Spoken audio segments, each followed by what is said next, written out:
Have you ever wondered what games you should keep or you should lose? Find out here at Purge Reviews. Have you ever wondered what games you should sell or you should use? Find out here at Purge Reviews. Find out on our top 10 list what games you cannot miss. Don't forget to subscribe to Purge Reviews.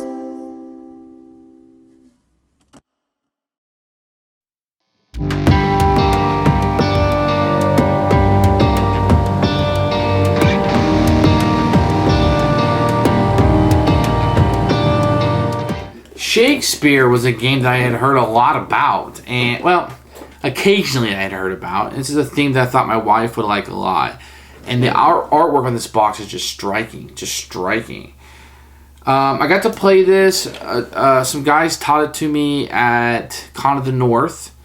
I always go up there and see my buddy Lance, and they taught me this game, and I thought, wow, incredible. So I ordered it immediately and had it waiting for me when I got home in Florida. Speaking of Con of the North, great con. Very cold outside, although I'll be honest, I don't go outside much when I go up there and see my friends up there. Very nice people, always willing to teach games, so if you get an opportunity to stop at a con, that's a good one. I should do more videos about what cons I go to. Maybe I will in the future, but Shakespeare. This is a very tight game with a lot of hard, good, crunchy, edible decisions. I love this game and be willing to play this game at any time. This is a game you need to grab, and if you don't like it, something is wrong with you. So this is just a brilliantly tight game, and I like it so much. I'm not a Shakespeare fan. Matter of fact, I don't really care for Shakespeare. But I do like, and it's abstract. I get it, but it fits together for me. How I'm doing sets and costumes, and I'm doing props, and I'm getting actors, and I'm getting directors and writers, and people to fix the sets. And it's abstract, but it's fun, and I get into it, and I feel like I'm doing it. And I feel like Hamlet, the guy who plays the actor, is worth more than a craftsman, somebody who does the stage, but he costs more. But is he worth more? Because this guy gives me this discount. He gives me this. Do I need this? So maybe you need the better set. And it's fascinating what goes into it. And that's what board games should do for us. They should bring us into a world and let us experience that. And I feel like Shakespeare does that in a very tight. There's a lot of ways to score points, although I don't feel like it's a point salad. I don't feel like you just do whatever you want, and there's points.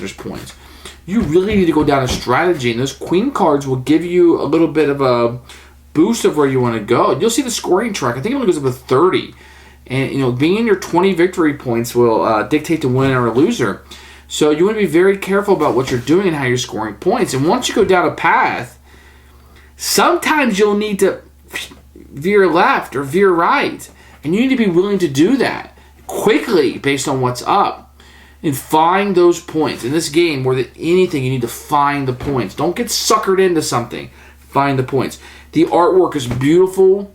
The game is wildly designed. Your story games, the company that I always find kind of boring. You don't see a lot of reviews of them from me, and this just knocked it out of the park. This is a game to me that should be in production at all times.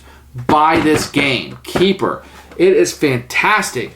And I like that the victory points are candles. I love the artwork. I love the tightness. I like the card play. I like the decisions I have to make. I like the sets and the costumes and which way do you want to go and collecting the feathers to get up there. Brilliant. Why more people don't talk about this game and win it for awards. Maybe it's broken and I don't know. Maybe there's a dominant strategy and I don't know. I like trying different things with this game. And I don't get to play the same game 100 times. And I've played the heck out of this game. I love it. And it plays up to 4 players. It plays well with a lot. There's a solo variant in here also. Buy this game. Get it before it goes out of print. This will end up being a game that when it's out, people will ho-hum. And when it's gone, they will talk about this. This is the game that will appreciate and be worth $100. And you'll be like, why didn't I get it? And the next production won't be as beautiful. It happens all the time. Get this game, Shakespeare. It's fantastic. Okay? Last time I said it about a game was Crofvagen. That game is wonderful. Get Shakespeare. It's worth it. You will thank me later, and if not, I didn't say that. Blame somebody else. Blame Pedro, not me.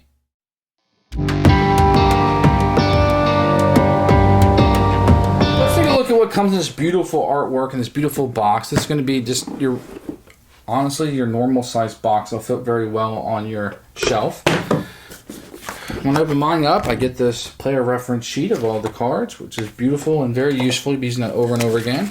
We're going to get a rule book that is very nice. Lots of colors, and the components are listed, which are great. It's going to take you through the game and give you examples. This is a really good rule book. It's going to have some strategies and a solo variant at the end, and then it's going to tell you a little bit about the theme and why they made decisions in the game, which is really nice. And then a reminder down here that we have player aid. The only thing lacking in this game, I feel like, is a player aid. You're going to get this little board, which will be nice. It will keep track of the game turns. It'll keep track of the costumes and the little chips that come out. This is your victory point track. And this is going to be like a little track that keeps track of different feathers. And I'll show you how that goes in the gameplay itself. These are the player boards. They're very nice and colorful and start off some cards and very hard cardboard. So this is very, very, very appreciated. And a nice little insert. It's okay. It looks a little bit better than it is, I think. They have some card things we can put here. You're going to have the different colors for the game in here. So I've bagged them up because it's just easier to get them out. Kind of generic. I wish that was a little bit more thematic. Now, this is your round marker. It's okay. You're going to have bags with the chits inside. And what you're going to have in one of these bags is the costumes. You just have colors and numbers, which are great. And then you're going to have the sets, which numbers, and it has the power on the back. You can see that. It's really good. So these will go inside the bags. And then you're going to have cardboard money and chips. These are really nice. They have the numbers on in case, any colorblind issues, but these are really good. The components are good. I do think it says Shakespeare here on it, so this was custom made for this game. I'm not sure it's perfect for this game. I don't know what this is supposed to hold, but maybe they had a lot of these and just was able to put Shakespeare on it. But, I'm not going to trash a game over the insert. It is what it is.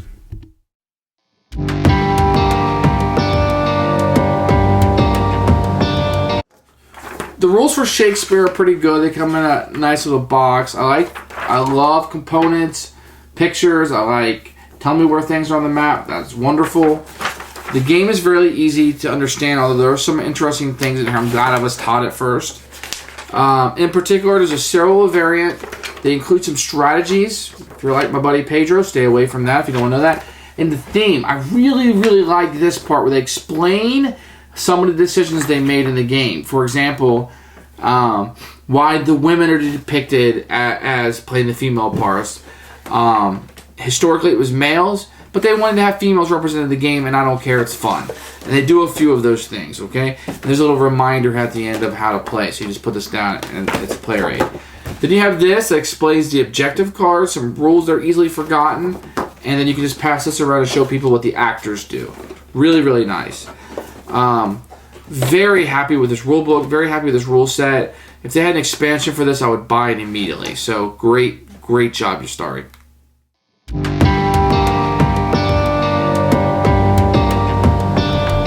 How to explain this game? Let me try to do this the best that I can, because what I want to do with this is show you a little bit of an overview.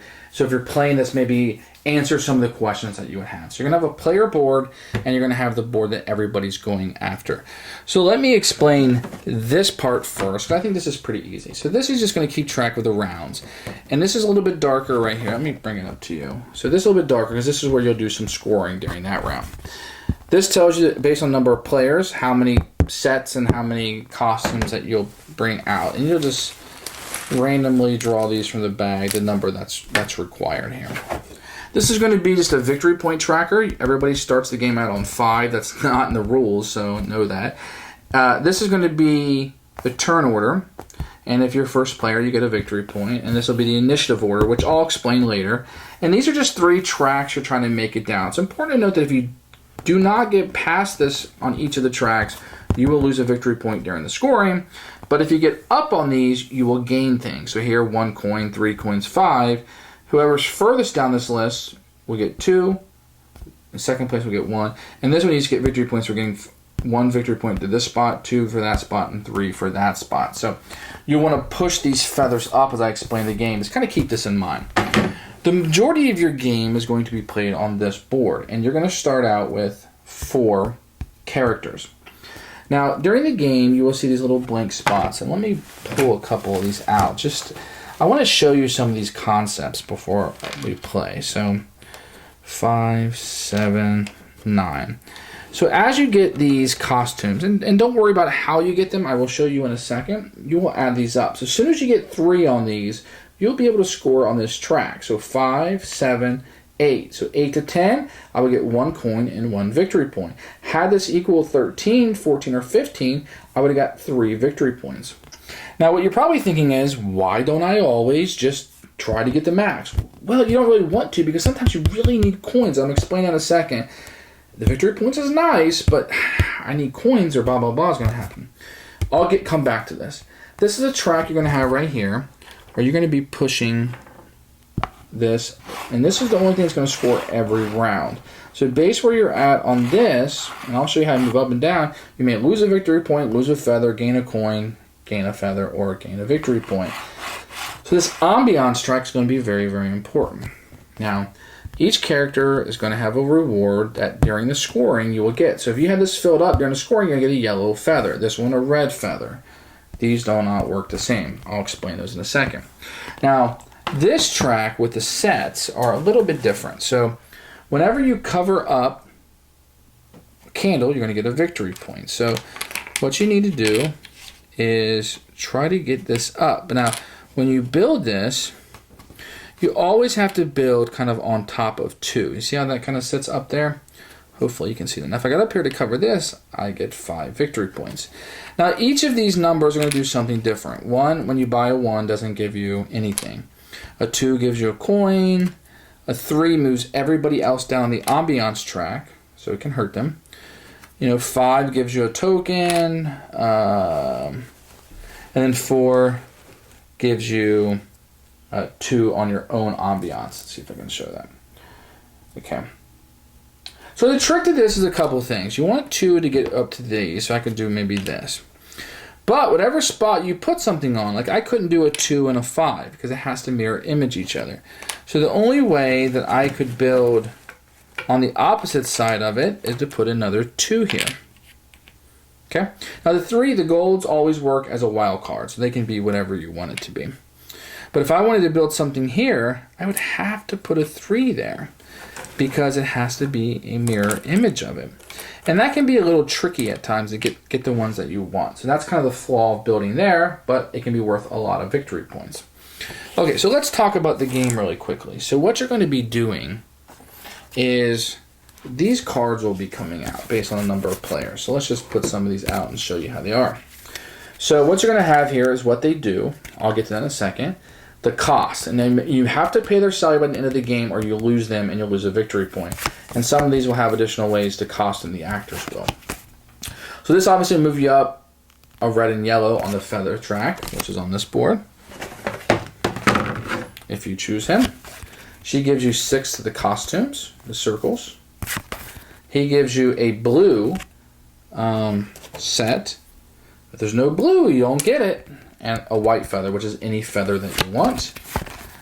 So all of these cards work a little differently. He gives you 4, but it can be a costume Mars set, a 3 costume, up to 3, and a feather. So the gold guy allows you to take the gold ones, which are worth victory points. So they all do something a little bit. Oh, somebody's upside down. Allow you to do something a little bit different. So when you're choosing one of these, and you can choose one around, you need to be very, very careful about what you do. So I'm going to give you a general overview of how this game plays. So you have a number of these face up, and you can take 1 per round. If you don't want to take anything, you can always take a guard, which is free. But if you get him costumed, he's an extra. You get the 1 feather, but it doesn't cost you anything or give you any kind of bonus. So you always at least take 1.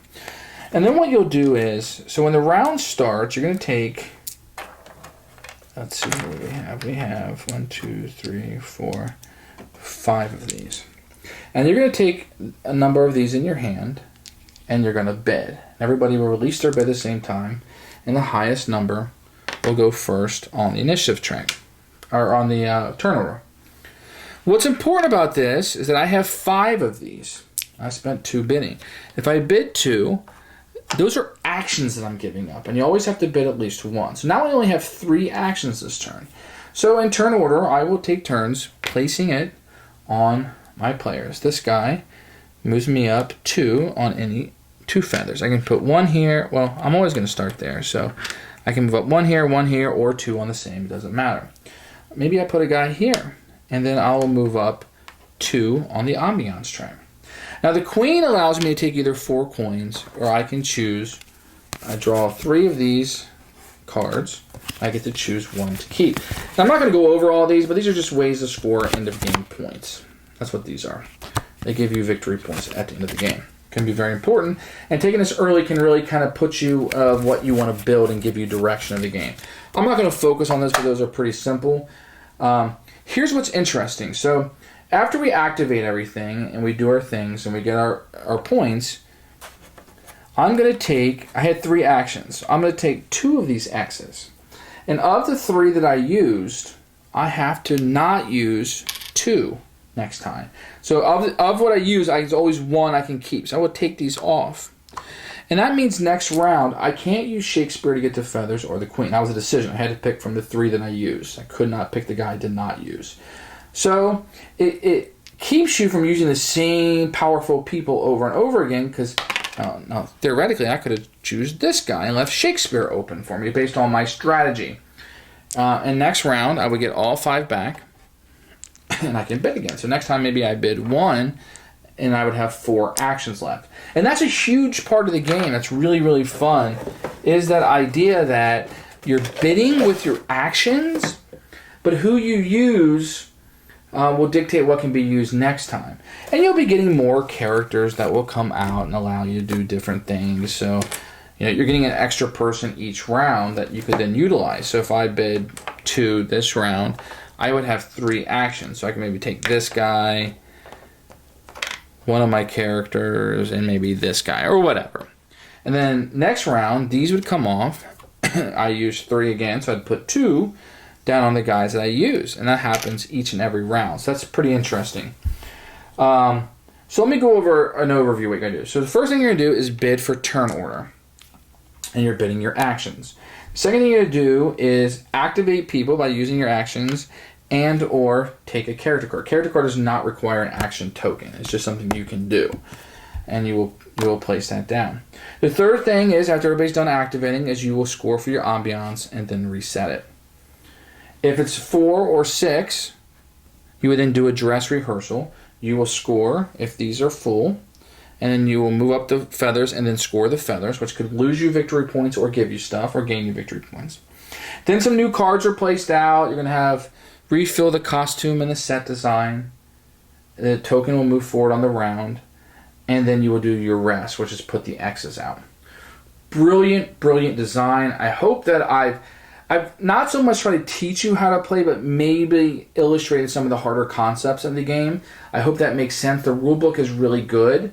You will score points by filling this up. You will score points by moving up on the feathers. You will score points by having the people. Now, money is super tight in this game. Everything is super tight. But you make sure that you get tracking, because at the end of the game, you get these really powerful people. You're going to have to pay them. And you only have to pay them at the end of the game, so don't worry about that too much.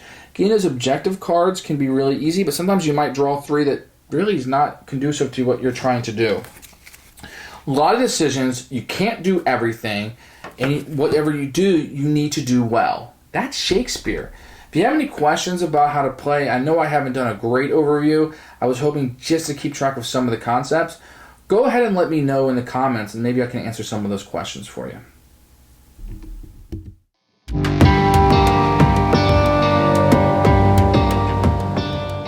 Who should buy this game? Fans of plays, fans of Shakespeare, fans of, if you got somebody who's into this kind of theme of theater, Shakespeare, get this on the table to them. Euro players who like Euros who don't mind putting workers out and doing this and activating these cards. This game, it's not Kanban, it's not Panamax, it's not the Galeras, but this is a, let me see if I say this right, this is a heavy medium weight game. This is medium hyphen heavy. You know, this is medium in the middle, you're a little on the right, on the heavy side. The game itself is easy. It's the strategies that it brings out, which are fantastic. This is what you want in a game. I did a review earlier of Back to the Future, where the decisions seemed to be more straightforward. I kind of knew what I had to do because the game limited me. That happens sometimes in this game, but it does it through decisions, and that's the difference. I want the decision to be mine. I want to dictate how my show comes out. I want to dictate whether I win or lose and how I score points. I think they did a wonderful job here. I feel like I've gushed about this game, and deservedly so. Most gamers are going to need a medium to heavy game. Make it this one. Buy this game. This is fantastic. It's a beautiful game. I've played it so many times and enjoyed it.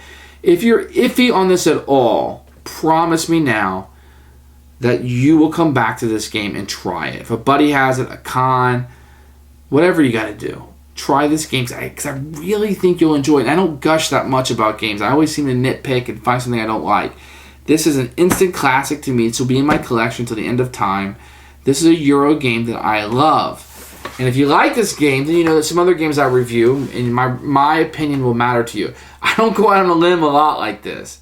Kraftwagen and Shakespeare, a couple of games I feel like are off the beaten path that I want to try to bring here. You know, we all know Ticket to Ride is good, Samurai is a classic game, Carcassonne, blah, blah, blah.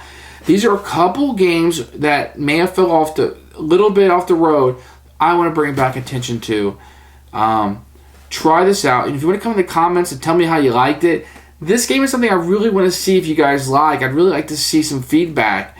If there's a broken strategy, don't tell me. I don't ever want to know those. I like enjoying games. If I don't notice it, I'm okay. But I would like to hear whether you like this game or not.